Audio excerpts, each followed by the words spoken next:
Hello, host Sibo. Bonjour and welcome to Planet of the Climates. POTK is a KlimaDAO podcast bringing you the latest information and insight into the world of climate action. Klima is a blockchain protocol backed by carbon credits that gives people a chance to fight climate change as a collective and get rewarded for doing so. Klima sits at the intersection of blockchain, climate science, and finance, so there's no shortage of great topics for us to explore. My name's Phaedrus, and I'll be your host on this adventure, and I'm joined by my good friend and co-host Diamond Hands as we Discuss the latest news on Klima and our partners and connect you with the biggest and brightest names currently exploring this space. That's right. And today we're really excited to bring you this conversation with Santos and Anthony from As You Are Recordings. Let's jump right into it.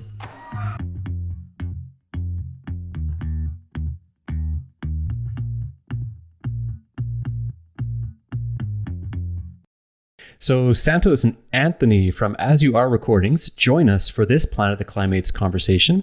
They are the founder and event coordinator, respectively, for this innovative New York-based electronic music record label and artist collective.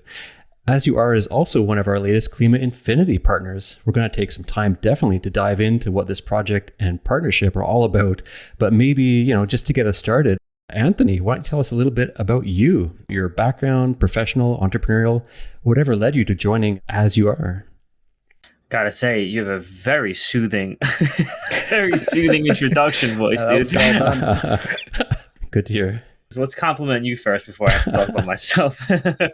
But also, thank you guys for having us on. And we love Klima's mission. So we want to, whatever we can do to blend the both worlds together is great. But yeah, a little about me. I've been doing music, for such a long time. And I guess I started when I was in my teens and I'm in my late 20s now. It all started with like classic rock music. And then I eventually said, well, no one's going to play guitars anymore because now we have computers. So let's get into making music and DJing. My sister is a DJ that travels all over the world. So I kind of had that in the house and was like very used to like listening to electronic music and started grinding in the scene. I met Santos along the way, was another local New York, New Jersey trance and house producer and DJ. And then we kind of just grinded like in our own little separate paths. But the cool thing about the New York scene was like you can kind of do your own thing, but we all made this click and stayed close together. And now we felt both was the time to bring all of our experience together and keep it pushing forward. About how I got tied in with Klima, though.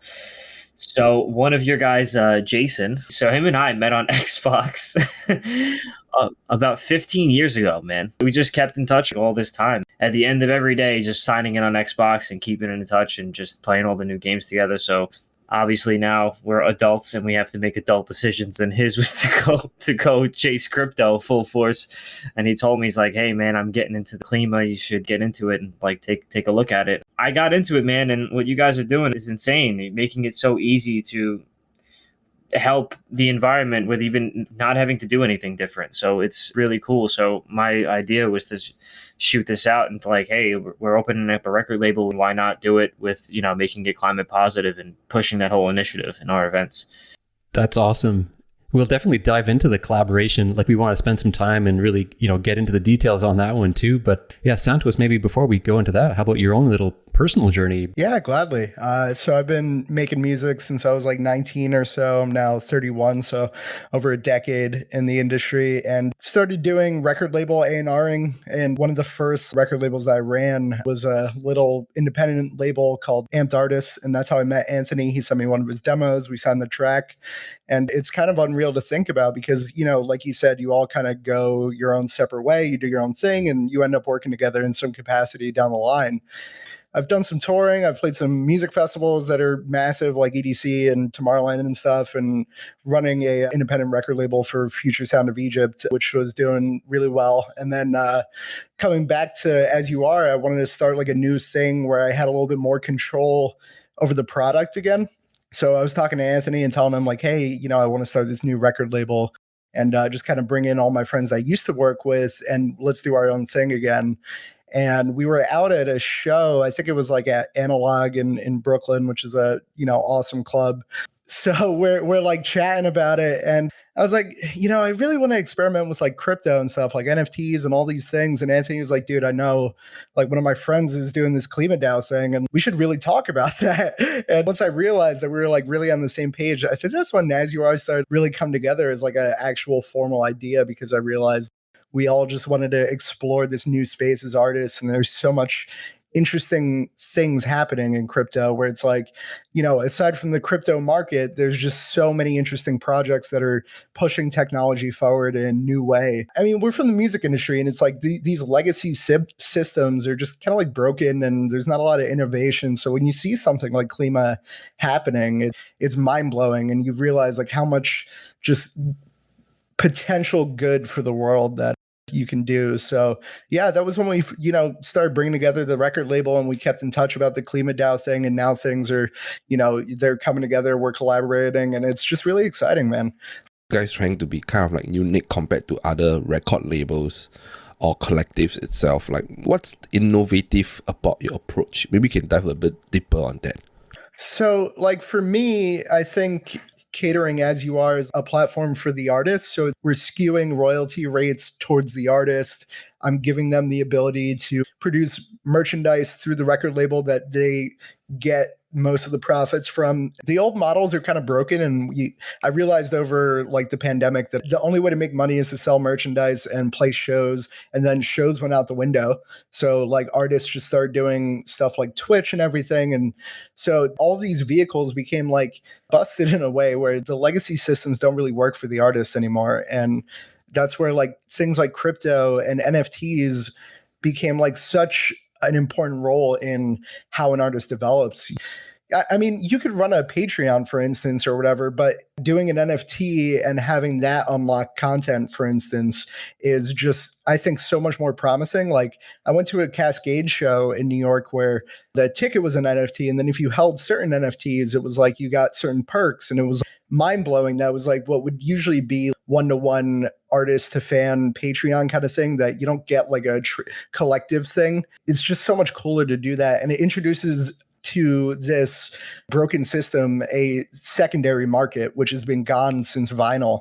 Records used to have like resale value, and now it's like you download an MP3 and they don't. And NFTs are reintroducing that to the music space. So there's all these different things that I think old record labels are going to struggle to adapt to, that we can do as an independent project, because we could bring that on board, and we own all the rights to our own things. So we don't have to go through any red tape to get that sort of thing done. And so that's what As You Are is kind of about, is we're exploring these new spaces with a little bit of independence and, just ownership over our product. So it sounds to me like As You Are, it's meant to be like a kind of like a launch pad for like new artists or like people who want to break into the scene, to give them the opportunity, a platform for them to, sell their merch and really bring out their music without any restrictions by the owners of the record company. Exactly. Sony won't let you do like an NFT, but we will. So it's like, yeah, you're right. It is kind of like a launch pad for artists. Yeah, to kind of explain the music industry of how it works, if you guys weren't familiar with it, from the start.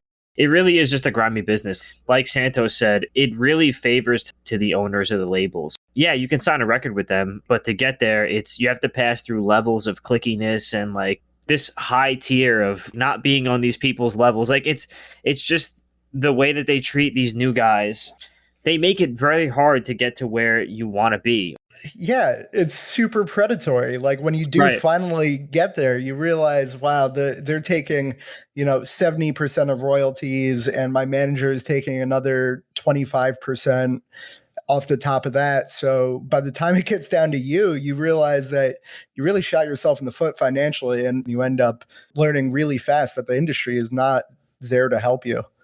Yeah, we don't want to do that here. We want to just create like a family atmosphere for our artists. Exactly. I'm actually quite exposed to the entertainment business in terms of like, celebrities, like TV shows and stuff like that. And it sounds a lot like that, whereby you're always being forced to do certain gigs that you don't want to do. You are always forced to, I wouldn't say forced, you're always highly encouraged to do certain events. and and you get really paid peanuts just because you want. A lot of times it's because of exposure, the word exposure, right? And that becomes your bread and butter, right? And you're just waiting for that one moment in time to go viral or get like popular, or like that one hit that really brings you to places. And end of the day, it's all about marketability. I think that's the part where it's really, really tough. I'm just going to dive a little bit deeper because I'm very interested in this industry, because like since young, when you're young, you're partying, you always say, yeah, you know what, one of the things I want to do in life is being a DJ. What's the difference between a DJ, a musician, and a producer, like in the industry itself? Ooh, this is a really good question. I like to give this angle on how the times have changed. So like I mentioned, my sister's a DJ and she started back in the 90s. And as a DJ then, most of the time when you were in the 90s or in the 80s, if you're a DJ, that's all you did was DJ. You needed serious money to build a studio, to afford studio time, get all that equipment in there. There was no laptops. With all of our synthesizers that we use to make our music is all apps basically on a computer. Back then, they didn't have the luxury of having high-powered computers that could support soft synths and stuff like that. So you were literally either just a DJ or you were a producer, and you're producing either like good music, and a lot of those guys didn't want to go DJ. So now we're in the times where there's not one single DJ out there that doesn't produce or hasn't tried producing, because it's so accessible. So a big difference between that, I think a DJ is someone that controls the tempo at a club and you rely on him to play your records. A producer is the guy that sits there and grinds that all out. And a musician is somebody who's talented enough to either put that all together or understand the mechanics of music theory to put all that stuff together.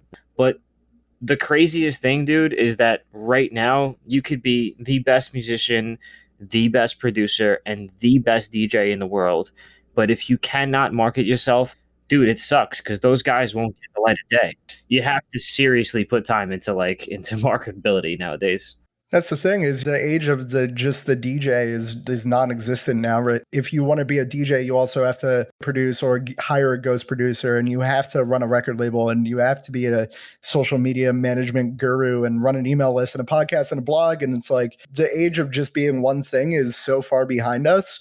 And I think in my head, like the definition is like the DJ plays the music, the producer makes the music, and the musician performs the music, right? And those are kind of like three different categories that there's a lot of overlap between them in artists these days. But like Anthony said, it's rare for one guy to just do one thing. The age of just doing one thing is so far behind us. You have to find a way to branch and reach new people, no matter what, new clientele. And so you got to do it all and just see what you're good at, play to your strengths, and just keep growing as an artist, whatever that means in your different niche. And I think that's where SUR comes in to help them grow and learn how to be a better musician or a better producer or a better DJ. Yeah. And really how to stand on your own 2 feet, because like I know we're like doing a record label, but I really want people to use it as something that benefits them in a way that they can build their own thing out of it, whatever that means. So it's like, if they end up starting their own record label, like it's cohesive with us. It plays to everybody's benefit for them to do this independent thing and do our thing. So that's really what I want out of it, is to build everybody up with us. That's excellent. Yeah, great to hear that, the story and how things have evolved and some of the pain points that you're solving there too. So just kind of, going back to your origin story for As You Are and how it was tied to Klima and those conversations in the club there too. So your launch kind of was in parallel with this discovery of crypto blockchain. You talked about that Cascade ticket that has these cool functions and stuff. Do you have any, stories about, how you have so far, or how you're hoping to leverage, blockchain technology with As You Are? Definitely. I think some of the things that I really want to do with As You Are just not there yet. Crypto is the perfect opportunity to see like a music distribution platform, right? That just has like streaming money, like real-time payments and that sort of thing. But we're not quite there yet, right? So the things that we're doing are very like kind of basic. Like with Klima, we're offsetting our live events, for instance. And I think, I really want to let Anthony speak about that, because I think that's like so cool and so promising that like we can even do that. Definitely offsetting the live events with Klima. And like, I think eventually I'd like to be fully blockchain oriented, where it's like, I think that's kind of the end game for the future record label, is like everything will be on the blockchain, where you'll have like real-time royalty splits directly from Spotify or Apple Music straight into your wallet. We were talking about it before. You're cutting out so much middleman, so much bloat in the system that is just predatory, where it's like you don't need the record label to do all your accounting and take 70 or 80% of your profits. You need a blockchain. That's endgame is where I'd like to be. It's just offsetting our events to me is a fantastic angle that we can also use as a marketing approach, to get people to want to, attend events. If they know that they're at an event and they're saving the planet without having to do anything different, they're just kind of drinking and having fun. It's like, it's a win-win. I'd like to include a little bit more on like getting people involved a little bit more with Klima. So I think that's what Jason and the guys are building right now. I seen a deck come out. So it's looking good.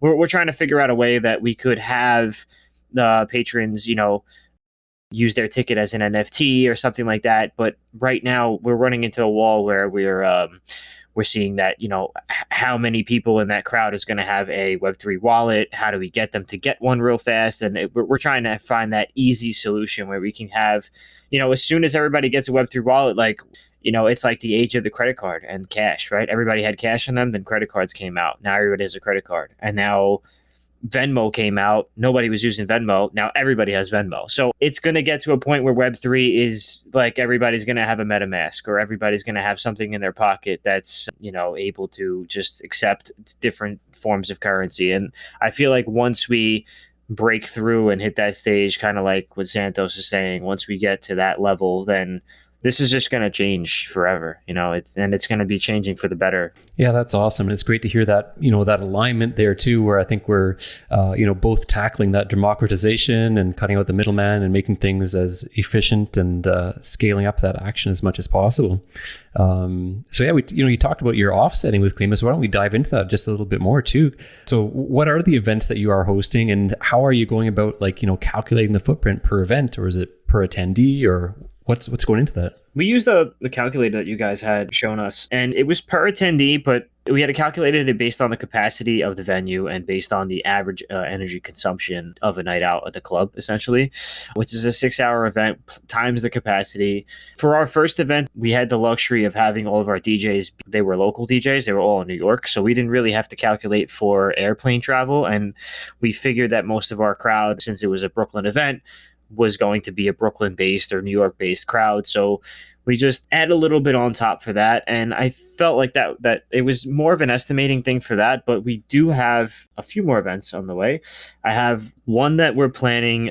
I guess we're doing spoilers now for announcements on the Klima podcast. I like it. It's pretty sick. So a friend of mine who's working with us, he's worked with me for the last 5-6 years, goes by the name of Stuart. He's a really good dude. And he's been looking to bring the scene to Guatemala, where there really isn't a crazy scene out there, because it's one of those areas in the world where you need to have money to do anything you want to do, and it's like the locals down there, it's very difficult to try to attend events. So we're looking to try to open up a South American, mid-Central American scene for As You Are, to make an affordable party and stuff like that, and give it that same, quality production, that you're not just going to go to somebody's backyard with a couple of speakers. You go into a legitimate, beautiful location to listen to some great music from some of the either local talent and some international talent that we'd like to fly in. And what we're figuring out right now is okay, we're doing smaller events, but how do we scale and how do we apply this to different economies? Because we do want to make the brand more global. And so we are starting this Latin American collaboration, and then we want to apply that to everywhere we go. So it's As You Are in the UK, and As You Are in Latin America, and As You Are in New York. And we're learning, how do we offset our events? How do we have this globally minded mission of doing this? And how do we scale as an artist or a record label owner, you don't really think about these things like how much of a footprint am I leaving and how did the people get here? What was my flight time? Like how much mileage and gas was spent to get here? And now we are thinking about it. And it's just kind of amazing that we can even do that. Like, especially with you guys, this is not something that artists and record labels even really thought about unless you're on a massive festival scale. And if we could bring this and replicate it with other record labels, I think that's amazing because the more we can do, the better, you know? I'm actually already working on that too. It's working on that with the guys at Klima with Jason. I was actually looking to get you guys into some more connections with some of those EDM magazines, those online magazines to get Klima out there as a serious player in changing the music industry. And yeah, so I'm tactfully mentioning as you are during the way. Don't worry about it. Very, very, very tactfully. Oh, brilliant. Well, it's great to hear that, that climate aspect is at the heart of what you're doing there, especially you have it forefront of mind as you're growing there. Yeah, I think it's a necessity to like work it in now as we're coming up, because then not only will be it cool to say that we did this from like our genesis, but to look back 10 years from now and say, holy shit, we fucking saved the planet 7 times. I was like, where's my medal, bro? Like, you know what I'm saying? Like, I used to think like you have to go volunteer or you have to like directly donate money or whatever. And then, so my theory on that changed. So I think that's like super important to be able to do these things and do them repeatedly over time, because that's where all the gains are, right? So that's the goal. This sounds really amazing. And you mentioned about positive impact. You guys actually talked about giving what you can pledge. And it seems like, giving back, creating a positive impact, it's really something part of your labels and part of you guys' DNA. Maybe you can share a little bit more about that part. Yeah, definitely. Giving what we can pledge is essentially donating a portion of your income every year. It's up to the person really, but 5 or 10% is like a standard. And what they found is that, 5 to 10% doesn't sound like a lot, right? But if you're a relatively high earner, dollar per dollar over a year, 30 years later, that does so much more good than you just making one donation a year and just like forgetting about it. Or like say you have a really good year and you donate like $30,000 and then you don't donate anywhere for the next 20, right? It's like, so this is really built into what we're doing with As You Are, because, I want everything that we do to play into that. So Klima's a part of that. And so is, the Giving What We Can pledge, where it's like, once we're able to run this record label for 10 years, I want to consistently contribute to causes like that, because I think, that's the most good that you can do.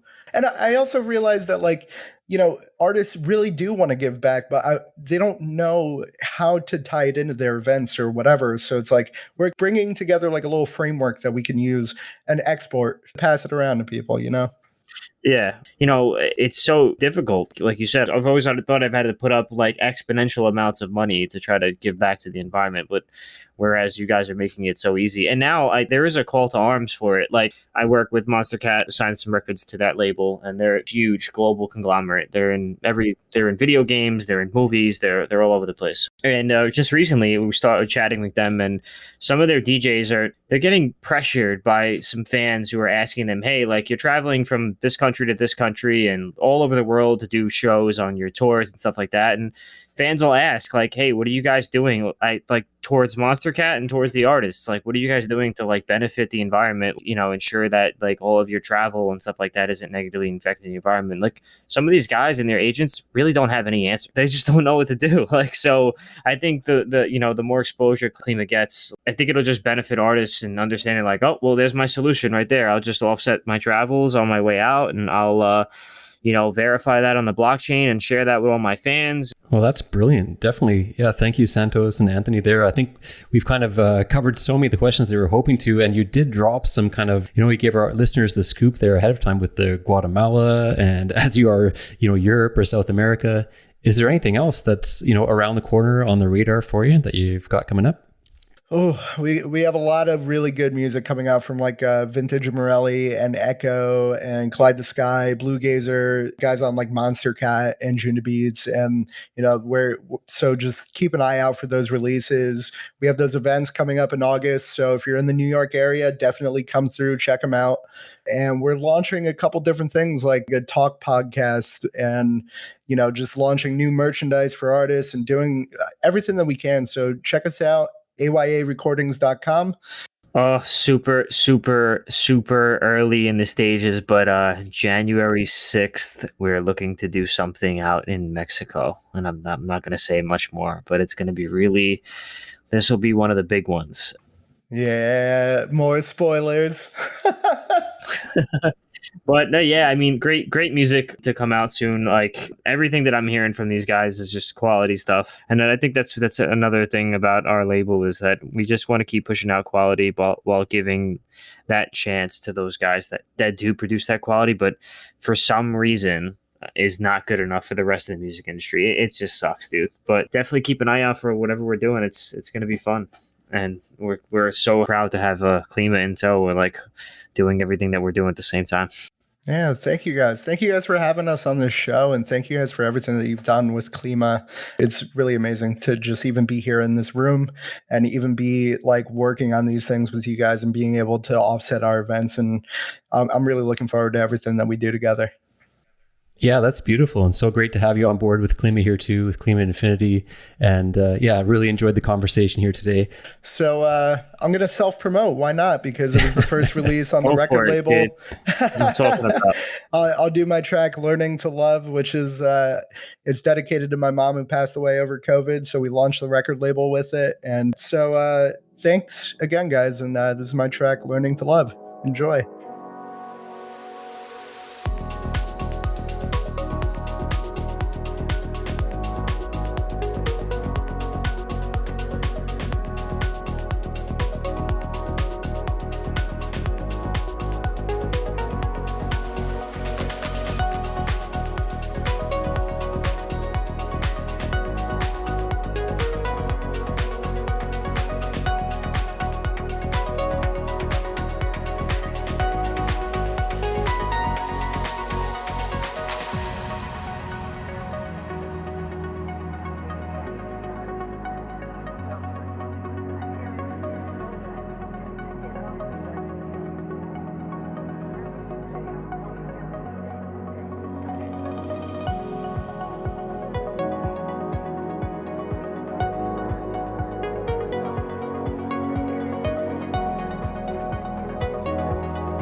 Wow, what a great conversation, and so cool to hear that track from Santos, aka Monoverse, Learning to Love, and especially cool to hear that story behind it as well, too, dedicated to his mother.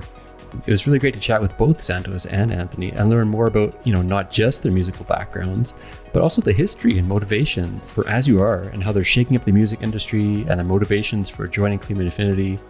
But specifically, how Klima is woven into their very origin story in that Genesis conversation at that noisy New York club. So leveraging blockchain and offsetting their label's carbon footprint was baked into their blueprint from day one. What really stuck with you from the conversation? For me, creating a positive impact or giving back as part of their DNA was something that was really amazing. We can definitely see that As You Are is really trying to make an impact in the world with what they do. As you can hear, they are really, really passionate people, and I just can't wait to see what places they're going to go. So that's it for today's episode. For everything Klima, be sure you're hitting up klimadao.finance, where you can stake bond and perhaps most importantly, find a link to the Klima Discord community, because as a decentralized, autonomous organization, Klima is community-driven, just like this very podcast. So join us, and you're going to find a great group of Klimates and plenty of opportunities to be an active Klimate too. So we hope you really enjoyed this conversation with Santos and Anthony, and thank you so much for joining us. We're going to look forward to saying hello once again on the very next Planet of the Klimates.